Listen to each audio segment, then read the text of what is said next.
banyak juga kiai-kiai kita yang punya kemampuan-kemampuan yang mungkin tidak dimiliki oleh manusia biasa. Di antara kiai-kiai besar yang saya kenal, ya Gus Dur lah salah satu. Juga banyak juga kiai-kiai yang saya kenal, Kiai Haji Jalil dari Tulungagung, almarhum. Beliau juga punya kemampuan-kemampuan yang khusus.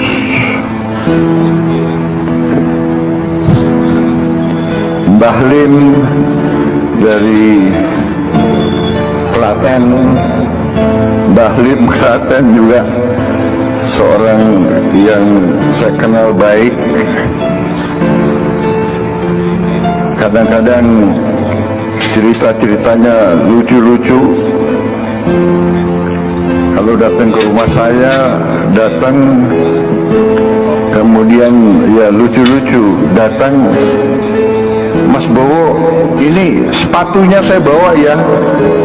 Datang ambil sepatu saya, sudah pergi. Ya itulah orang-orang seperti Mbah Lim. Suatu saat saya Komandan Jenderal Kopassus mau upacara di Solo, Kartosuro. Saya irup, saya datang, tapi gelap, awan gelap, sudah rintik hujan datang. Padahal ada demonstrasi dan latihan terjun payung, tapi gelap. Kemudian datang kendaraan, keluar Mbah Lim, datang. Saya mau masuk lapangan, datang, panggil saya, Mas Bos. Kemudian beliau berdiri, berdoa-doa dan sebagainya. Saya tidak tahu apa doanya. Percaya atau tidak, ini saya percaya atau tidak, saya saksinya dan ribuan prajurit beret merah. Percaya atau tidak, yang gelap itu awan, gak sampai 2 menit terang, hujan berhenti. Kemudian ya sudah ya Mas Bowo, saya pulang, langsung pulang. Jadi datang 2 menit, 3 menit, berdoa, pulang, terang. Akhirnya prajurit saya bisa terjun dengan aman. Ini masalah-masalah yang pernah saya alami dengan kiai-kiai, ulama-ulama yang seperti itu. Kalau ada umat Islam ini berkelahi, Masya Allah, na'udzubillah min dzalik. Kalau kita gentleman, sportif, oh ya, buat saya enak. Ya kan lu Habib Rizik pernah bilang di depan rambut Rasulullah SAW, barang siapa mau ngaku-ngaku turunan Nabi, ya tes DNA nih. Bahwa setiap keturunan Nabi yang hidup pada hari ini pasti ada, yaitu unsur kesamaan DNA dengan DNA Nabi. Membuktikannya lewat rambut yang ditinggalkan oleh Nabi, saudara. Jadi kalau Habib palsu ketahuan tuh kalau diperiksa. DNA Nabi kemana, DNA-nya kemana ya kawan? Beb, jejak digital nggak hilang, Beb. Bilang di podcast, Beb, ente udah ngomong dulu, Beb, bahwa ketika antum melihat rambut Rasulullah SAW, ente bilang dulu sebelum ada kasus ini, ini nih ada rambut Nabi nih, siapa yang ngaku-ngaku turunan Nabi, ayo tes DNA. Yang ngomong Habib Rizik sendiri itu. Ayo siapa yang ngaku-ngaku tes DNA, ntar kelihatan nih yang benar yang salah. DNA Nabi kemana, lu kemana katanya. Ini sekarang yang ngaku-ngaku Habib, ngaku-ngaku keturunan Rasulullah luar biasa banyak. Karena di dalam tubuh kami mengalir darah suci kakek kami Rasulullah. Tapi saya minta mereka verifikasi, buktikan nasabnya itu benar. Tapi saya, Bahar bin Smith, adalah salah satu Habib. Kalau mereka yakin nasab mereka benar, ya argumentasi dong. Pakai ilmu nasab, pakai ilmu sejarah. Karena kami, para anak cucu Rasulullah yang berada di barisan, Bukan dengan caci maki, bukan dengan kebencian, tapi dengan data, dengan kitab, dengan argumentasi, dengan bukti. Ana yang duluan mau tes DNA. Jadi kalau Habib palsu ketahuan tuh kalau diperiksa. DNA Nabi kemana, DNA-nya kemana ya ikhwan? Berani nggak tes DNA? Berani nggak tes DNA? Berani nggak tes DNA? Unsur kesamaan DNA dengan DNA Nabi. Membuktikannya lewat rambut yang ditinggalkan oleh Nabi, saudara. Alhamdulillah. Jadi kalau Habib palsu ketahuan tuh kalau diperiksa. Saudara, sekarang saya mau tanya. Nih, saya kasih gambaran. Mereka yang sudah melakukan DNA, coba suruh minta ke nagobah yang ada di dunia ini. Bisa diisbat nasab dengan DNA-nya dia? Bisa, saudara. Ini ngawur. Ini ngawur. Dia menyuruh misalnya yang saya ini DNA. Oke, kamu yang sudah menyatakan DNA kamu benar, coba minta ke nagobah di seluruh dunia. Bisa ndak kamu dianggap Sayyid dengan DNA kamu? Nggak akan diterima. Unsur kesamaan DNA dengan DNA Nabi. Membuktikannya lewat rambut yang ditinggalkan oleh Nabi, saudara. Alhamdulillah. Jadi kalau Habib palsu ketahuan tuh kalau diperiksa. Nggak akan diterima, gitu loh. Kenapa? Karena memang tidak ada DNA itu menjadi alat untuk menetapkan nasab. DNA Nabi kemana, DNA-nya kemana ya ikhwan? Nah, jadi sebetulnya walaupun DNA ini belum dijadikan syarat untuk isbatun nasab, enggak, tapi paling tidak dia bisa menjadi bukti pendukung ya ikhwan. Alhamdulillah. Nah, di sini saya tunjukkan contoh. Ini foto rambut Nabi yang ada di tangan para ulama kita di berbagai tempat. Nah, secara ilmiah keberadaan rambut ini penting. Dengan adanya rambut itu bisa diperiksa gennya, DNA-nya bisa diperiksa. Bahkan itu juga bisa menjadi bukti bahwa setiap keturunan Nabi yang hidup pada hari ini pasti ada, yaitu unsur kesamaan DNA dengan DNA Nabi. Membuktikannya lewat rambut yang ditinggalkan oleh Nabi, saudara. Alhamdulillah. Jadi kalau Habib palsu ketahuan tuh kalau diperiksa. DNA Nabi kemana, DNA-nya kemana.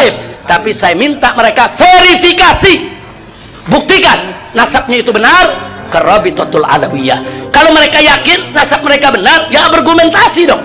Pakai ilmu nasab, pakai ilmu sejarah, saudara. Datang ke Rabitatul Alawiyah bukan dengan caci maki, bukan dengan kebencian. Diam, saudara. Taruh. Bukan dengan caci maki, bukan dengan kebencian, tapi dengan data, dengan kitab, dengan argumentasi, dengan bukti yang menunjukkan kalau mereka bersambung ke Wali Songo, saudara. Kalau nggak ada bukti, ya jangan paksa Rabitoh untuk mengakui. Kira-kira jelas tidak? Ini sekarang yang ngaku-ngaku Habib, ngaku-ngaku keturunan Rasulullah luar biasa banyak. Tapi saya minta mereka verifikasi, buktikan nasabnya itu benar. Kalau mereka yakin nasab mereka benar, ya argumentasi dong. Pakai ilmu nasab, pakai ilmu sejarah, bukan dengan caci maki, bukan dengan kebencian, tapi dengan data, dengan kitab, dengan argumentasi, dengan bukti. Jadi kalau Habib palsu ketahuan tuh kalau diperiksa. DNA Nabi kemana, DNA-nya kemana ya ikhwan? Qatal mukhtassah man'uhu, ya, wajib bagi jihad mukhtassah seperti pemerintah untuk melarang, keluarin undang-undang larang, wa fardul uqubat, untuk ngasih hukuman bagi siapa? Bagi mereka yang ngutak-ngatik nasab dengan tes DNA. Ini rekomendasi Forum Fikih Dunia. Diam, saudara. Taruh.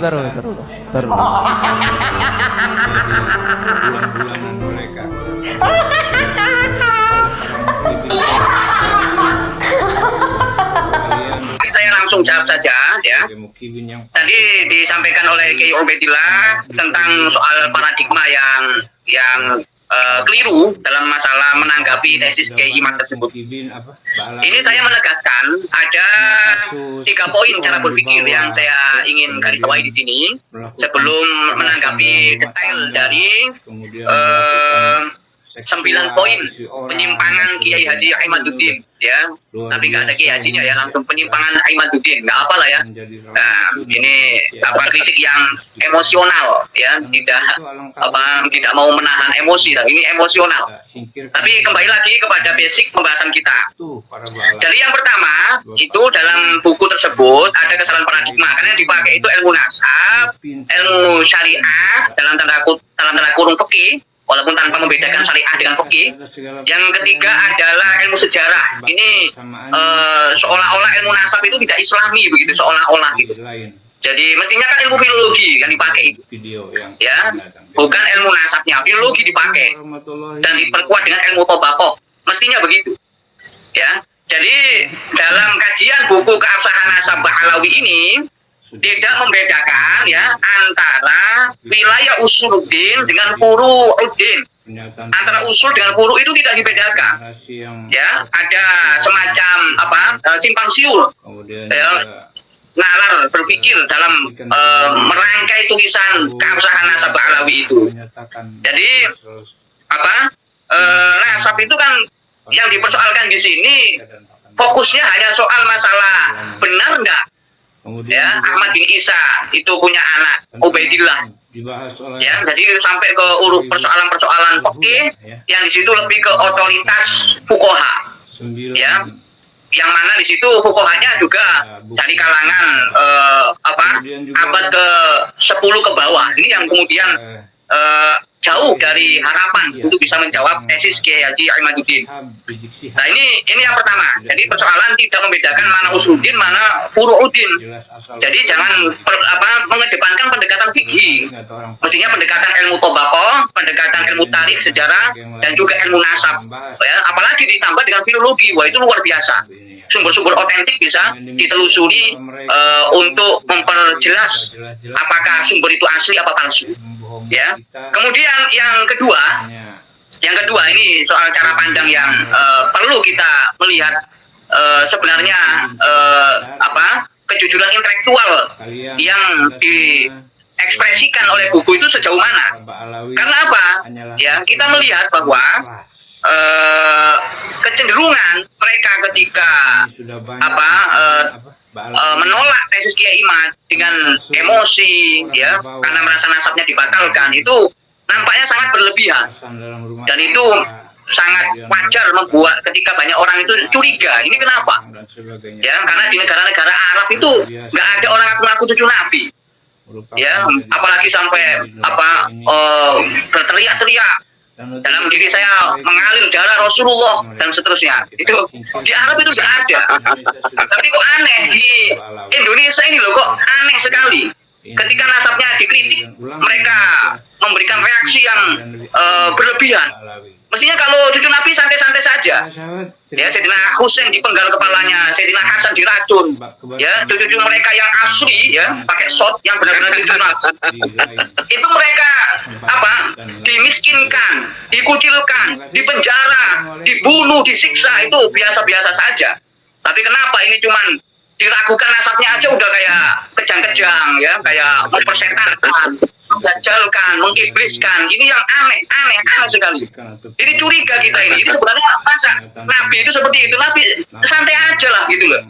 Jadi sampai keliru, nggak bisa membedakan seperti kayak Ubaid tadi menyampaikan. Beda Ahlul Bait dengan Dzurriyyah itu berbeda. Bang Maimun Zubair juga bilang begitu. Dikutip oleh Ketum BBN Gus Yahya Stakuf. Ahlul Bait yang 5 orang itu. Kok framingnya masih Ahlul Bait. Cucu Nabi aja masih bermasalah, apalagi ngakunya Ahlul Bait. Nah, ini yang miris, sangat disayangkan sekali. Jadi yang nalar yang dikembangkan itu nalar asobiyah, nalar fanatik. Nah, nalar asobiyah ini mengancam peradaban kita. Jadi nalar asobia ini orang nggak akan lagi menghormati ilmu. Bocil-bocil udah jadi penceramah dan sebagainya, udah males nyari ilmu lah, ini bahaya. Sedangkan di hadis itu jelas al ulama'u warasatul anbiya. Masa pewaris nabi itu pakai nalar, pakai semangat asobia. Wah, ini justru akan merugikan masa depan umat Islam, ya, masa depan peradaban kita, ya. Ini yang yang mau paham lebih jauh silakan dicari di internet, tulisan saya sangat peradaban ini. Ya, saya tidak bermaksud untuk menggurui, saya hanya menyampaikan, berusaha untuk seinsaf mungkin, ya, karena Sayyidina Ali mengatakan azamul masubati masubatul insaf. Pahala terbesar itu adalah pahala insaf. Jadi akademisi itu Islami, ya, makanya Kiai Ubed tadi sudah memberikan keterangan sebagai akademisi, bukan karena mendukung tesis Kiai Imad. Apalagi framing di buku ini seolah-olah itu hanya Kiai Imad, padahal banyak kiai-kiai lain yang bersuara, gitu loh. Dipersonifikasi hanya Kiai Imad, ditambah lagi hanya Imad yang benar, yang lain salah. Ini kan framing. Ya, ini sangat disayangkan sekali kalau framing itu dibiarkan tersebar luas seperti itu. Maka harus dikantor. Ini merusak tradisi keilmuan akademik ini, merusak kedewasaan sikap kita sebagai sebagai nahdiyin, sebagai penjaga warisan Ahlussunnah wal Jamaah. Kita jadi orang-orang yang tampak tidak dewasa. Nah, ini asobia yang kedua itu. Dan yang ketiga ini yang perlu, ini yang besar-besar aja saya sampaikan terlebih dahulu, jangan sampai asobia itu meruntuhkan peradaban Islam, ya. Yang ketiga, ya, soal masalah cara berpikir dari buku ini, Imam itu dikesankan, digambarkan seolah-olah tidak pakai ilmu nasab, bahkan menabrak ilmu nasab, bahkan tidak menghargai ulama ahli nasab, ya, berkhianat kepada ilmu nasab. Pokoknya framingnya itu seperti itu.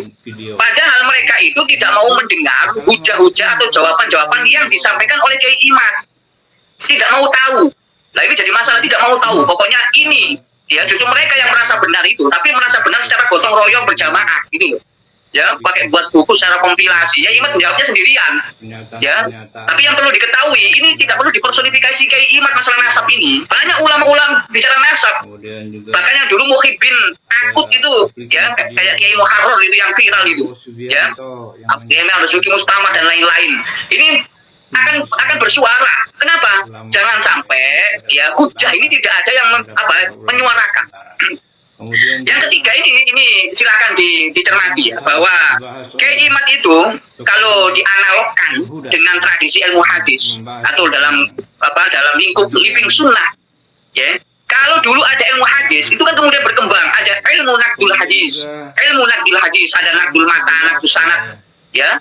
Itu kalau dalam kajian ilmu nasab ini tentunya Kiai Imad itu punya kontribusi, yaitu menghidupkan ilmu nakdin nasab, ya, ilmu nakdin nasab. Loh, kenapa ilmu nasab nggak ada? Ya memang di kampus nggak ada studinya, nggak dipelajari, di pesantren juga nggak dipelajari. Makanya nanti akan ada ilmu nakdin nasab seperti ada ilmu nakdul hadis itu. Nah, ini embrio ini muncul dari adanya sikap. Ya, makanya Kiai Imam itu rujukannya juga ulama-ulama nasab kok. Tidak hanya orang ahli nasab, tapi ahli ilmu nasab. Seperti beliau menjelaskan ciri-ciri orang yang nasabnya palsu, itu beliau nggak ngarang sendiri juga. Beliau juga mengutip Al-Hashimi itu. Ciri-ciri nasab palsu. Terus kurang apa gitu masalahnya itu? Dan kalau tidak terima, tolonglah bersabar. Ya, jangan sampai meledakkan emosi. Nah, ini 3 poin besar. Kemudian poin yang merujuk kepada buku itu, ya, ini saya kasih contoh saja. Saya kasih contoh misalnya di halaman 130, ya, halaman 130 itu lagi-lagi membuat pernyataan bahwa nasab Pahlawi sah menurut ilmu nasab, ilmu syariat dan ilmu sejarah. Jelas ini tidak berani dengan ilmu filologi, ya, pakainya itu ilmu syariah yang dipelincet dengan arti fikih, ya. Syariah itu bukan fikih dalam hal ini. Kalau sekedar kutip-kutip itu ya fikih dalam tradisi. Ya, kalau dalam tradisi riwayat itu fikih itu ya kritis, harus pakai diroyah. Tapi kalau dalam tradisi hukum taklifi yang tadi disebutkan Kiai Ubed, masalah halal haram, itu ranahnya fikih. Ini ranahnya empirisme, basis pemikiran, masalah khobar, riwayat itu empirisme, diperkuat dengan rasionalisme, bukan dibalik. Ya, bukan dibalik, bukan pendapat kemudian diperbanyak pada pendapat tapi tidak merujuk pada fakta, kan percuma. Ya, kalau masalah khilafiyah soal nasab tidak ada masalah selama yang bersangkutan tidak mengaku cucu Nabi, apalagi mengglorifikasi sebagai cucu Nabi. Ya, jadi masalah itu mengaku-ngaku. Yang lain Imam Ahmad bin Hambal misalnya kakeknya nggak disebutkan dan lain-lain, mereka memang nggak punya kepentingan kok dengan nenek moyangnya gitu. Tokoh-tokoh yang nggak punya kepentingan dengan nenek moyangnya nggak ada masalah, tapi ini kan tidak.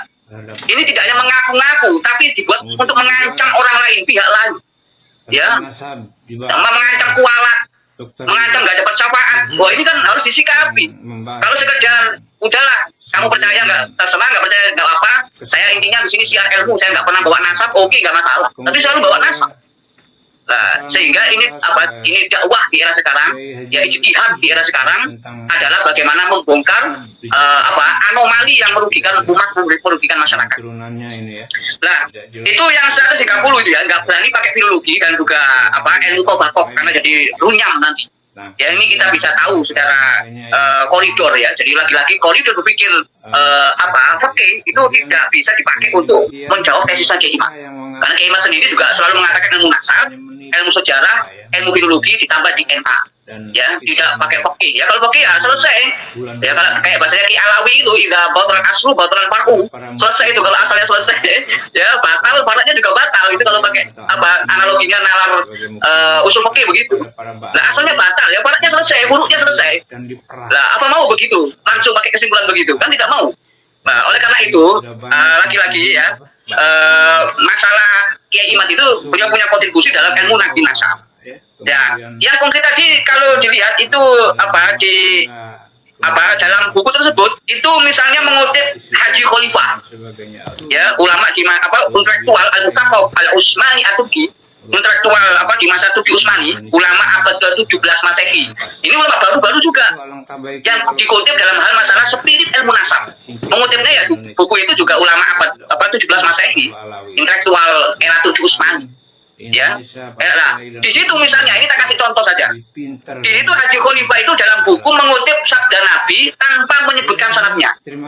Sabda Nabi itu berbunyi ulama ummati ka'ambiya ibani Israil. Ini dalam mukaddimah buku itu Haji Khalifah ya dalam bukunya itu mengutip pesan Nabi ya dalam kitabnya Kashfuz Dzunun ya Kashfuz Dzunun. Itu padahal hadis yang dikutip ya ulama ummati ka'ambiya ibani Israil itu hadis maudhu'. Ya, ini dinilai oleh Ad-Damiri wa Zarkasi wa Ibnu Hajar. Menilainya itu la aslahu. Ya, tidak ada sumbernya. Ya, tingkat kepalsuannya itu sangat kuat sekali. La aslahu, tidak ada asalnya. Nah, kemudian disebutkan juga oleh Ali Al-Qari dalam kitabnya Al-Asrar Al-Marfu'ah fil Akhbar Al-Maudhu'ah. Disebutkan juga oleh Imam Al-Ajuri dalam kitabnya Kasful Khofa. Nah, ini kan jelas bahwa yang dikutip misalnya Haji Khalifah itu beliau mengutip hadis palsu. Pertanyaannya, apakah Haji Khalifah itu berani kepada Rasulullah? Apakah Haji Khalifah itu menentang Rasulullah? Apakah Haji Khalifah itu siap masuk neraka? Man kadzdzaba alayya muta'ammidan falyatabawwa maq'adahu minan nar. Tentunya nalarnya tidak demikian. Orang ngutip salah itu ya ijtihad, diampuni lah wong salah ngutip gitu kan. Ya itu kan nggak punya niatan. Saya berhusnudzon itu nggak punya niatan untuk memalsukan pesan Rasulullah. Ya, nah kalau dikiaskan apakah Kiai Imad itu menentang ulama-ulama dari Pak Alawi? Apakah Kiai Imad itu berani menentang ulama-ulama Ahlussunnah wal Jamaah yang mengutip Pak Alawi? Nah, kata-kata menentang ini jangan di-framing seolah-olah Kiai Imad itu adalah orang yang nggak punya akhlak, ya, sul adab pada pendahulu. Oh tidak, ya, karena kebenaran itu kalau sudah terbukti ya tetap kebenaran. Dan sedangkan ulama-ulama yang mengutip Pak Alawi yang di framing seolah-olah menetapkan nasabnya itu kan mengutip. Ya kayak Haji Khalifah itu yang ketika mengutip Nabi berkata ulama ummati ka'ambiyai bani Israil. Ini kan seolah-olah ya. Jadi bisa dilawan ini. Ya, para muhibbin ini supaya open minded ya, tidak close minded. ya, tidak terbiasa dengan api-api semangat yang berapi-api, tapi tidak mau menalar bedakan antara Kiai Imad itu menentang ulama dengan menyampaikan kebenaran. Ulama kalau salah mengutip, ya salah, sudah berijtihad, gak apa-apa. Mungkin karena belum ada PDF, belum ada internet zaman dahulu, nyari kitab susahnya minta ampun. Apalagi itu studi komparatif, ya naik onta negara satu ke negara yang lain zaman dulu, naik keledai, naik kuda. Ya sekarang eranya udah era di mana literatur itu melimpah ruah gitu loh, ya, melimpah ruah. Jadi jangan di framing kalau Kiai Imad itu menantang semua ulama lah, karena semua ini kan framing, ulama yang mana gitu loh, ya. Ini contoh saja, analogi saja, mengutip Haji Khalifah, ya. Kemudian ya kita harus jeli membedakan antara misalnya Kiai Imad itu memalsukan nasab dengan mengungkap kepalsuan nasab, itu berbeda. Ya, siapa yang sebenarnya memalsukan nasab itu?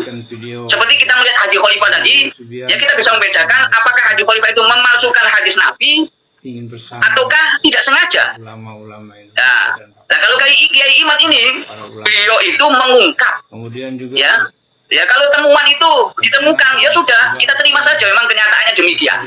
Ditambah lagi dengan ciri-ciri nasab palsu. Nah ini contoh ketika Haji Khalifah itu mengutip tanpa naket, tanpa kritik. Ini kita temukan dalam ibarat-ibarat yang di buku keabsahan nasab itu banyak yang tidak menyertakan sumbernya.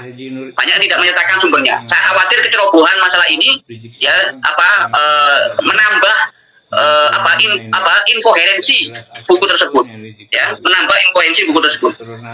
Ini yang perlu diperhatikan. Jadi Kiai Imad tidak memasukkan nasab, tapi mengungkap kepalsuan nasab melalui tatabu'ul mu'alafat. Tatabu'ul mu'alafat itu karya-karya yang berkesinambungan, bisa diidentikan, dianalogkan dengan ilmu tobakoh. Itu tatabu'ul mu'alafat itu. Ya, karena mungkin orang yang menulis seperti Kiai Imad ini mungkin langka, jadi seolah-olah hanya Kiai Imad yang melakukan itu. Di samping itu juga melakukan kritik sejarah, kritik tobako diperkuat dengan filologi. Ya, jadi lagi-lagi Kiai Imad itu utuh dalam melakukan kajian, berbeda dengan buku keabsahan nasab tersebut. Ya, lebih dari itu, jadi Kiai Imad itu melengkapi kajian nasabnya dengan literatur nasab berkaitan dengan ciri-ciri nasab palsu. Ya, yang tadi saya sebutkan itu. Jangan sampai ini dianggap sepele, karena ciri-ciri itu penting, ya. Ciri-ciri itu penting. Nah, jelas ini tidak bisa dikatakan bahwa Kiai Imad itu menabrak ilmu nasab. Tapi sebaliknya, justru Kiai Imad itu memperkaya ilmu nasab. Ya, ini saya sebagai akademisi tidak taklid kepada Kiai Imad, tidak. Tetapi mengkaji hujah masing-masing antara buku yang tadi disebut keabsahan nasab Ba'alawi itu bab 2 yang kita bahas sekarang dengan tulisan-tulisan Kiai Imad maupun penyampaian Kiai Imad sendiri. Jadi ilmu yang sama pun seandainya menggunakan ilmu nasab yang sama dalam penelitian nasab, itu bisa menghasilkan konklusi yang berbeda.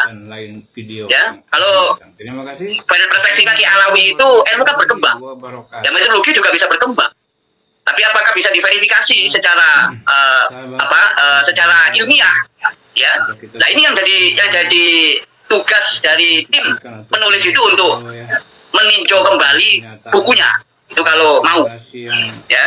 Jadi itu Pak Yusuf sementara. Jadi marga Syihab yang ada di Indonesia itu beda-beda jalurnya. Kalau Habib Muhammad Rizik Syihab itu berasal dari ayahnya Husain Syihab dari Palembang. Kalau keluarga Syihab, Prof. Quraish Syihab, Alwi Syihab, Najwa Syihab itu dari Syihab Makassar, Sulawesi Selatan. Beda. Lah Ustaz kok tahu loh, yang saya punya bukunya semua. Oleh sebab itu nanti akan kami tampilkan kitab Khidmatul Ashirah. Kitab Khidmatul Ashirah ini yang merangkum nama-nama klan dari Ba'alawi semuanya. Ulama kiai-kiai kita harus punya. Kalau nggak punya minta ke saya kasih PDF-nya. Khidmatul Ashirah. Ini penjelasan ringkasan dari Syamsul Dhairah. Ini pegangan utama dari Rabi'ah Alawiyah. Dengan demikian harus punya. Mereka yang mengaku Ba'alawi ini jadi dari Palembang. Hanya menipu kita, ya. Jadi mohon maaf nih, ini nanti kita bukan menelanjangi tapi mempelajari. mengetahui tentang kesucian dzurriyyah Nabi supaya tidak dikotori oleh orang-orang genah ini. Ini yang kami jadikan sebagai minat, moto dan semboyan kami untuk menyampaikan ini. Bukan ngurusi nasab orang lain, bukan. Untuk apa ngurusi nasab orang lain, urusan nasab, enggak. Yang menjadi ya kewajiban atau fardu kifayah bagi kami ini adalah meluruskan. Karena apa? Berhubungan dengan nabi saya, nabi kami gitu loh. Kalau berhubungan dengan selain nabi kami yang suci, yang mulia ini, ya saya nggak ngurusin untuk apa ngurusin nasab orang lain. Karena berhubungan dengan nabi kami, nabi seluruh umat Islam di dunia. Bahkan tidak hanya nabinya umat Islam, nabinya seluruh umat manusia yang beriman dan bertakwa dari segala penjuru macam agama, suku, ras, dan bangsa. Jadi wajib fardu kifayah, harus saya luruskan. Mohon maaf. Dan jangan sampai nanti kami dinilai rasis, enggak. Mengatakan, saudaranya saya itu ada yang berasal dari suku Madura. Maksudnya itu rasis kan ya enggak. Saya asli Jawa, istri saya Madura, keponakan saya Bayak, kan sama. Misalkan, ini Kang Mas KRT Fakih Diningrat itu suku Jawa Mataraman. Ya, misalkan saya mengatakan seperti itu, masuk rasis kan ya enggak. Identitas orang per orang disampaikan dengan sesuai datanya, itu nggak apa-apa. Ya misalkan saya mengatakan Prof. Syihab itu dari marga Ba'alawi, Hadrami. Dulunya adalah leluhurnya itu berasal dari Makassar, hijrahan dari ya Palembang, ya Sulawesi, dari Aceh, ya Malaka, ya dari Hadramaut sana. Kan masa ini termasuk bagian daripada rasis kan ya tidak. Meluruskan, menempatkan sesuatu pada tempatnya. Itu namanya adil, bukan dolim. Kalau dolim itu wadu syai'in ila ghairi mahal, selain pada tempatnya. Ini pada tempatnya. Jadi marga Syihab bukan Sahab, bukan pakai SH. SH itu huruf Arabnya short. Tapi kalau SY itu huruf Arabnya shin, bukan short. Jadi Syihab, Ahmad Syihabuddin atau Ahmad Syahabuddin. Tolong nanti diingat-ingat terus nih, sambil belajar nulis bahasa Indonesia. Habib Muhammad Rizik Syihab. Najwa Syihab itu anaknya Habib Muhammad Rizik Syihab. Bukan Najwa Syihab, anaknya Prof. Syihab. Ada lagi, beda-beda. Jadi wajahnya juga beda-beda karena asal-usul leluhurnya juga beda, cuma satu klan yang sama. Yang Prof. Syihab berasal dari Syihab Makassar, kalau Habib Rizik Syihab berasal dari Syihab Palembang. Nah, ini harus dipahami oleh semua. Dan telah kami sampaikan dalam tema beberapa jam yang lalu, apakah kami akan membongkar hasil tes DNA-nya Najwa Syihab? Bukan itu. Ada hasil tes DNA dari Ahmad Syihab dari Indonesia, dari DNA yang lengkap ya, ratusan ribu tahun cara melacaknya. Hasilnya jelas. Hasilnya sudah sesuai ya, sesuai dengan perkiraan. Yakni mereka adalah bukan berasal dari Arab, bukan berasal dari Bani Hashim, Bani Muthalib, ya, tapi berasal dari ras yang lain. Sayangnya nggak bisa ditampilkan ya di deskripsi karena tidak berupa video ya. Bisa ada tulisan. Sudah saya baca ya, sudah saya baca semuanya bahwa ada namanya Ahmad Syihab atau Syihab from Indonesia. Oke, saya bukakan sebentar ya, biar mantap. I did, bukan I did ya, harus benar-benar mantap, harus yakin. Saya yakinnya. Dikira nanti saya bohong kepada panjenengan semua.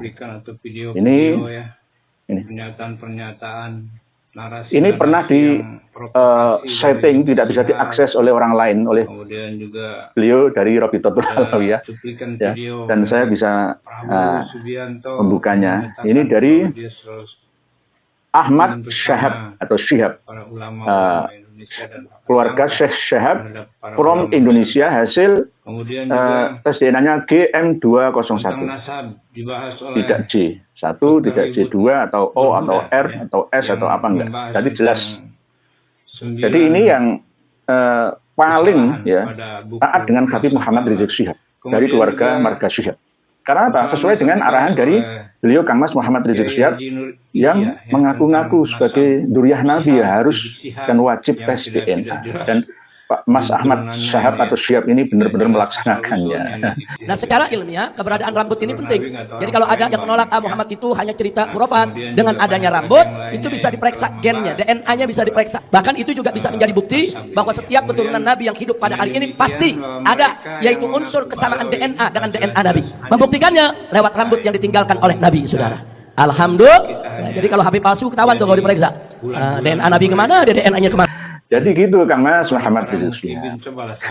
Jadi jangan marah-marah, jangan nantang-nantang dengan menepuk dada, menantang orang semua ditantang. Masalah apa? Kalau masalah KM 50 santri 6 panjenengan saya nggak ikut ya. Sudah saya terangkan pada waktu pertemuan kami yang lalu bahwa kami menyalahkan semuanya. Pembunuh santri 6 panjenengan salah dan akan menerima karmanya. Begitu juga panjenengan akan turut serta menerima karmanya jika tidak taubat sekarang. Karena nanti panjenengan akan mengulang kembali korban yang lain dengan lisan yang tidak dikontrol, mengkompori orang-orang. Jangan coba-coba bikin kerusuhan, saudara. Saya minta dari malam hari ini semua umat Islam, saudara, asah golok yang tajam. Saudara, asah aja golok yang tajam.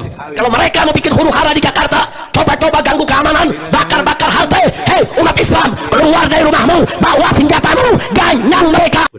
Seperti apa yang dilakukan oleh Habib Ahmad Al-Aidid bin Habib Abdullah Al-Aidid Banda Belitung, dari Habib Ismail ya, Al-Aidid juga. Sekarang kita akan membuktikannya. Para pemirsa dan pendengar sekalian bisa membuka nanti di Google searching untuk mencari silsilah nasab Habib Muhammad Rizik Syihab. Ini sudah beredar di mana-mana. Jangan salahkan saya. Mari kita koreksi bersama.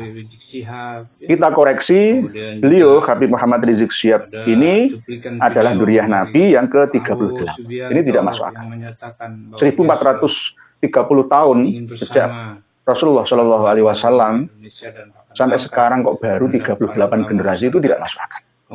Oke lah kalau memang dimasuk-masukkan akal ya, tapi tetap dipaksakan, terpaksa. Tapi jika masuk dalam ranah ilmiah, ini tidak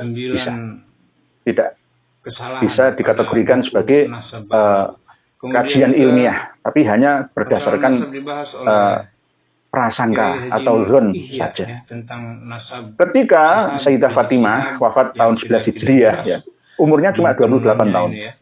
Sayyidah Fatimah Az-Zahra itu diperistri oleh Sayyidina Ali karamallahu wajhah, wafat tahun 40 Hijriah, umur 62 tahun. Melahirkan anak yang bernama Husain.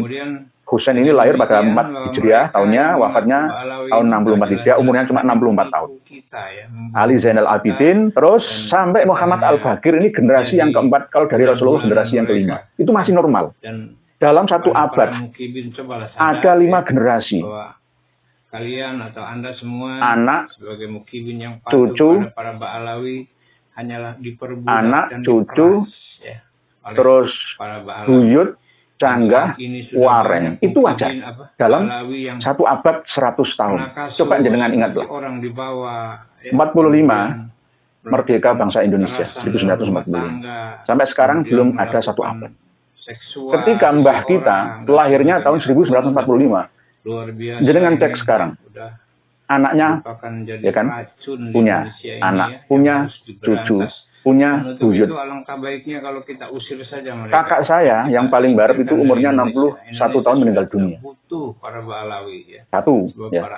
Kakak saya sudah memiliki anak, ya, umur 40 tahun. 40 tahun. Dua, anaknya kakak saya memiliki anak sendiri yang berumur 14 tahun. 3 generasi kan. Ditambah kakak saya berarti 4. Ditambah bapak saya berarti 5. Dalam jangka waktu 100 tahun ini menurunkan 5 generasi. Ini sesuai dengan hitungan dari Fatimah, Husain, Ali Zainal Abidin, Muhammad Al-Baqir. Normal. Karena Muhammad Al-Baqir lahir tahun 59 Hijriah, wafat tahun 114 Hijriah. Umurnya cuma 55 tahun. Orang-orang zaman dulu itu umurnya tidak terlalu panjang. Narasi-narasi Karena peperangan. Dulu itu orang harus saling menundukkan satu sama lain. Siapa yang kuat akan menerkam yang lemah. Hukum rimba. Terus sampai ke Ja'far Shotib, Ali Al-Uraidi, Muhammad An-Naqib, Isa Ar-Rumi, Ahmad Al-Muhajir, ini mulai ada keteledoran. Entah itu sengaja dari Rabithah Alawiyah atau dari pihak Habib Muhammad Rizik Syihab sendiri. Yakni ketika sampai pada Imam Ahmad Al-Muhajir, itu lahirnya tahun 260 Hijriah disebutkan di silsilah nasabnya Habib Muhammad Rizik Syihab. 260 Hijriah itu tidak sesuai dengan sejarah dan kitab nasab yang ada. Karena masih simpang siur kebenarannya. Ada yang mengatakan 241 Hijriah lahirnya Imam Ahmad Al-Abah An-Nafat, atau yang terkenal menurut mereka kaum Alawi itu dengan nama Ahmad Al-Muhajir, 241 Hijriah lahirnya. Ada sebagian yang mengatakan 260 Hijriah. Ada lagi dalam kitab Al-Imamul Muhajir itu 273 Hijriah. Di dalam kitab Al-Imam Al-Muhajir yang dikarang oleh Muhammad bin Abdullah bin Nuh, ya, itu 273, tapi lebih condong ke 260-an. Ada yang mengatakan 279 Hijriah. Menurut cerita dari kalangan internal Syiah yang ada di Irak itu bahkan justru 210-an Hijriah. Jadi ada 5-6 versi tahun lahirnya Imam Ahmad Al-Abah An-Nafat atau yang terkenal dengan nama Al-Muhajir. Mana yang benar? Mana yang benar? Padahal di tahun 235 Hijriah Imam Ahmad itu pernah berjumpa dengan imam yang ke-10 dari Imamiyah Itsna Asyriyah, Syiah Imamiyah Itsna Asyriyah, yakni yang bernama Imam Ali Al-Hadi di desa Surya, Madinah. Itu tahun 235 Hijriah. Berarti umurnya sudah antara 25-an tahun. Berarti lahirnya ya antara 210 Hijriah. Lah, berarti Imam Ahmad yang ada di dalam At-Tusi, ya, versi Syi'i Imami itu tidak sama seperti Imam Ahmad versi Sunni Syafi'i yang diakui oleh Ba'alawi. Nah, di sini disebutkan 260. Wafatnya kompak 345 Hijriah, umurnya 83 tahun. Oke. Sekarang ke Ubaidillah. Nah, ini kan leluhurnya Habib Muhammad Rizik Syihab. Kita kupas bersama. Nanti kalau mantum-mantum ya jatuh semua. Sudah saatnya terbuka ini. Ubaidillah di sini disebutkan lahir tahun 320 Hijriah. Jelas tidak masuk akal. Tertolak secara ilmiah. Kenapa tertolak? Menurut sejarah bahwa Ubaidillah bersama dengan anaknya yang bernama Ismail yang lahir di Basrah, Irak, itu turut serta hijrah dari Basrah ke Husayyisah lewat Makkah wal Madinah, lewat Madinah sampai ke Mekah. Lah, 317 itu hijrahnya. Kok di sini lahirnya 320, berarti umur 3 tahun. Umur 3 tahun kok punya anak Ismail atau Basri itu bagaimana? Coba dipikir bersama. Nggak masuk. Nggak ilmiah. Nah, ini terkenal dengan ilmu kotak-atik gathok-mathuk. Nggak ada standarnya. Katanya surah Al-Istifadhah, Imam Al-Bari Al-Wasi, Sahibul Fadilah wal Karamah, terkenal di mana-mana. Mana buktinya? Nggak ada. Imam Ubaidillah lahir kok 320 itu bagaimana? Berarti ikut hijrah ayahnya Imam Ahmad Al-Abah umur 3 tahun. Lah umur 3 tahun punya anak yang bernama Ismail masuk kok enggak masuk. Enggak masuk. Kalau hijrahnya Imam Ubaidillah umur 23 tahun itu masuk. Berarti bukan 320 Hijriah. Ada yang mengatakan lahirnya Imam Ubaidillah itu 295 Hijriah. Jadi ini enggak masuk. Ya, enggak masuk. Gagal. Yang pertama corek, yang kedua corek gagal di generasi yang ke-9 dan 10. Sekarang ke generasi yang ke-11. Ubaidillah memiliki anak yang bernama Alwi. Alwi ini lahirnya tahun 350-an, wafatnya 400-an. Ini nggak jelas juga. Saya belum menemukan. Walam atif ala tarihi wafatihi itu menurut Abu Bakar Asyili Al-Masyura'ur Rawi abad 11 Hijriah. Tidak diketahui lahirnya Imam Alwi itu tahun berapa, wafatnya juga pasnya tahun berapa. Perkiraan 400-an. Disamakan seperti kedua saudaranya Basri dan Jabir. Nah, ini juga perkiraan kotak-atik gathok-mathuk. Berikutnya ke generasi yang ke-12 dari leluhurnya Habib Muhammad Rizik Syihab Imam Alwi memiliki anak yang bernama Muhammad. Nah, Muhammad ini lahirnya tahun 390 Hijriah, wafatnya 446 Hijriah, masih masuk, pantas masih. Ketika Muhammad memiliki anak yang bernama Alwi, lahir 450 Hijriah, wafat 512 Hijriah. Alwi memiliki anak yang bernama Ali Kholi Kisam, yang terkenal dengan ketika tahiyat, yang membaca sholawat, Assalamualaikum ayuhan Nabi wa rahmatullahi wabarakatuh, itu dijawab langsung oleh Rasulullah, Waalaikumsalam ya Syekh Ali Ba'alawi. Ali Kholi Kisam ini di sini disebutkan lahirnya 470, terus wafatnya 529, ini jelas juga tidak masuk akal. Umurnya cuma 50 tahun, nggak masuk akal, nggak ilmiah.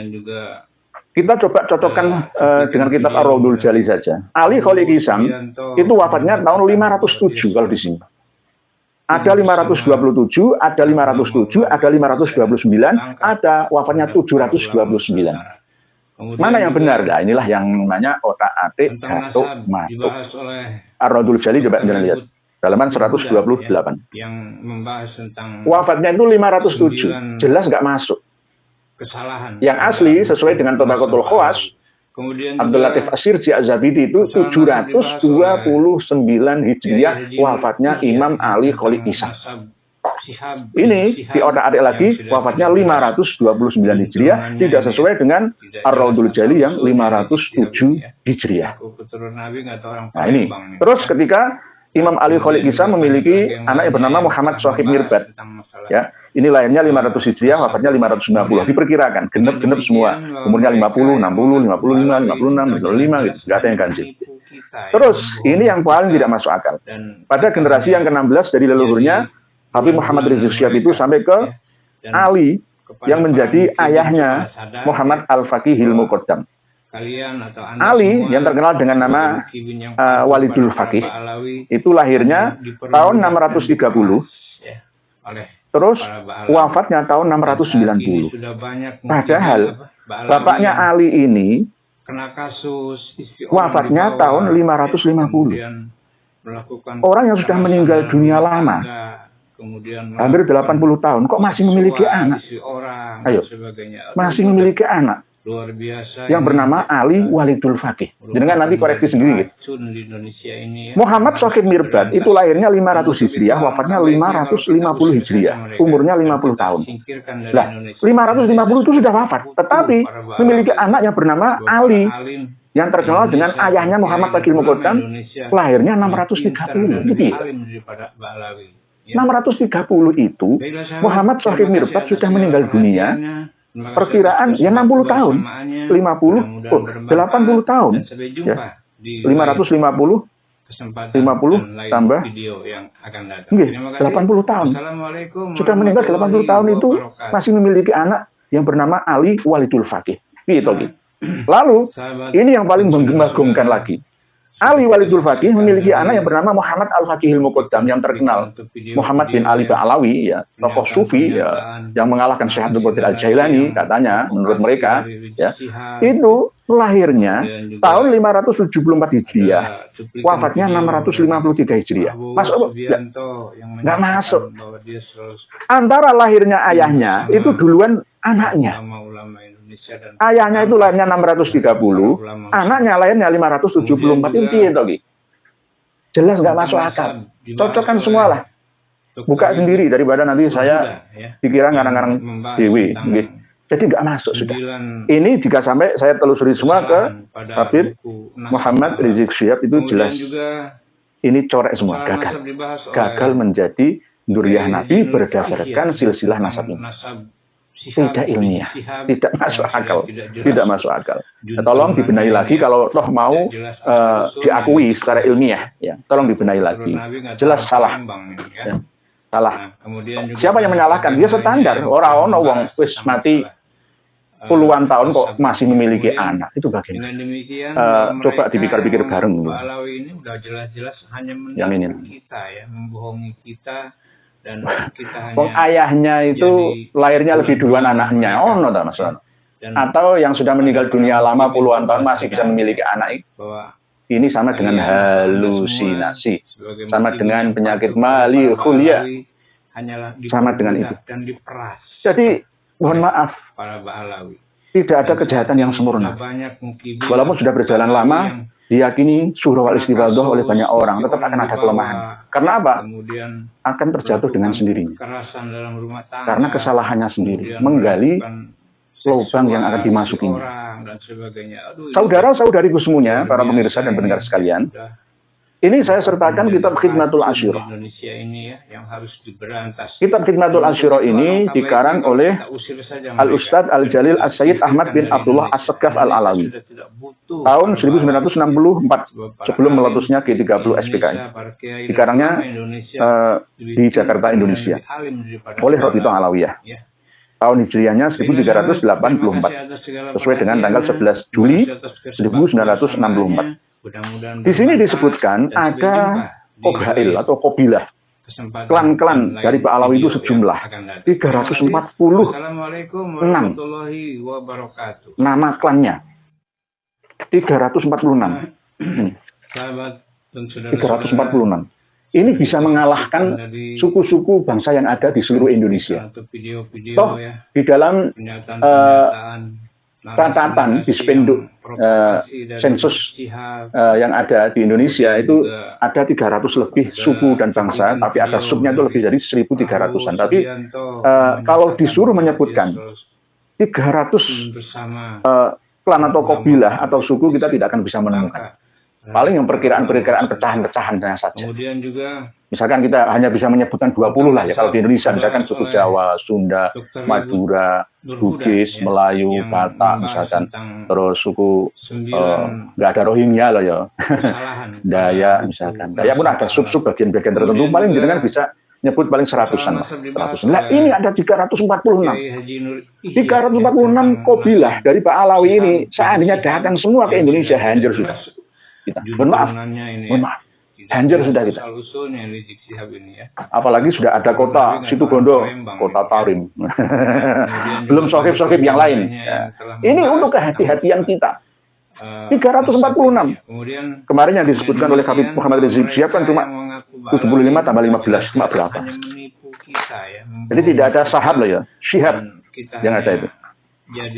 Dari mulai yang pertama, nah ini Alu Azmat Khon. Nah, inilah yang saya itu kadang-kadang dengan Kang Mas Kiai Ali Badri itu kadang-kadang masih beliau itu gandoli. Mbok yo jangan di tengah saja, Kang Wasid ya wasid tapi yang adil.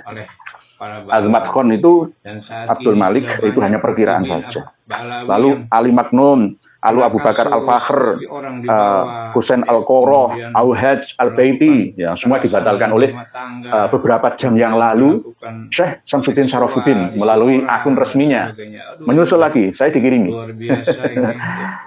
Jadi Mufti Diyar Al-Yamaniyah, Syekh Samsuddin Syarafuddin beberapa jam yang lalu ngirimin bahwa sudah dibatalkan lagi beberapa kabilah dari Ba'alawi. Pak Hasan Al-Hudaili, Pak Faub, Pak Parwas, Al-Walaj, Al-Surah, Ali Lala, Ali Kuku. Banyak sekali, ada Al-Jazirah juga. Al-Mahjub, Al-Haddad, Hamdun, Basakota, Musarrofa, Tawil, Bafaroj, Al-Hasim, Badija, Ahmad Al-Wina, Haikon, ada 346, enggak saya sebutkan satu persatu. Lama nanti. Al-Aidrus, semua Ali Muhammad, ya. Ali bin Muhammad, termasuk yang paling penting khusus tentang keluarga dari Kang Mas Muhammad Rizik Syihab itu, nah ini. Auladu Abdurrahman bin Ali As-Sakron, yakni Syihabuddin bin Abdurrahman bin Ali bin Abu Bakar As-Sakron. Ini Ali Syihab. Ali Syihab. Jadi antara Ali Syihab dengan Ali Al-Hadi itu sama. Ali Al-Hadi. Keluarga Ali Al-Hadi, mantan suaminya Ratna Sarumpait. Ali Al-Hadi. Syihab. Nah, Syihab ini pecah jadi Syekh bin Syihab bin Husain Syihab dan juga Zain bin Aidrus bin Syihab. Jadi Syihab-Syihab itu banyak. Jadi mohon maaf ini buka-bukaan. Jadi tolong dimiliki Khidmatul Asyirah. Itu juga kalau bisa miliki juga Al-Imam Al-Muhajir. Kitab Al-Imam Al-Muhajir ini ada dua. Ya. Pertama dikarang oleh penyalin kitab Syamsul Dhohiro. Ya, oleh Habib Muhammad Dia Syihab. Nah, ini pakai shin di sini. Lihat Syihab, bukan Syahab. bukan Sohab, bukan. Terus yang kedua Abdullah bin Nuh, ini walaupun bukan seorang Habib, kiai asal Cianjur, jasanya cukup banyak tapi dikelabui, diakali, dikadari sama Ta'ala. Akhirnya ngarang kitab sama seperti turunannya, ya, yang disalin pertama Muhammad Syihab dan Abdullah bin Nuh asal Cianjur, yang disambungkan silsilah nasabnya sampai Alwi bin Ubaidillah bin Ahmad al-Abah alias Habib, sama-sama Habibnya. Ini. Jadi kita harus hati-hati, ya harus hati-hati. Kalau ada kiai yang meluruskan seperti ini ya harus didukung. Tidak boleh malah justru wah rasis. Oh itu buka rahasia orang lain pribadi. Oh, enggak seperti itu. Ini demi kebaikan bersama. Berhubungan dengan Nabi kita harus meluruskannya. Jika ada pihak yang mengotorinya, keluarga Nabi yang suci itu jangan dikotori seenaknya. Nah, sahabat dan saudara-saudara, sudah kita saksikan tadi cuplikan-cuplikan atau video-video ya, pernyataan-pernyataan, narasi-narasi yang provokasi dari Rizik Syihab ya. Kemudian juga ada cuplikan video dari Prabowo Subianto yang menyatakan bahwa dia selalu ingin bersama para ulama-ulama Indonesia dan bahkan bangga terhadap para ulama Nusantara. Kemudian juga tentang nasab dibahas oleh Dr. Ribut Nurhuda ya, yang membahas tentang 9 kesalahan pada buku Nasab Ba'alawi. Kemudian juga masalah nasab dibahas oleh Kiai Haji Nur Ihya ya, tentang nasab Syihab, Rizik Syihab yang sudah tidak jelas juntrunannya ini ya, tidak jelas asal usulnya Rizik Syihab ini ya. Aku keturunan Nabi nggak tahu orang Palembang ini ya. Nah kemudian juga banyak lagi yang lainnya yang telah membahas tentang masalah nasab ini ya. Kemudian dengan demikian bahwa mereka yang mengaku Ba'alawi ini udah jelas-jelas hanya menipu kita ya, membohongi kita, dan kita hanya jadi bulan-bulanan mereka ya. Dan kepada para mukibin, cobalah sadar ya bahwa kalian atau Anda semua sebagai mukibin yang patuh kepada para Ba'alawi hanyalah diperbudak dan diperas ya oleh para Ba'alawi.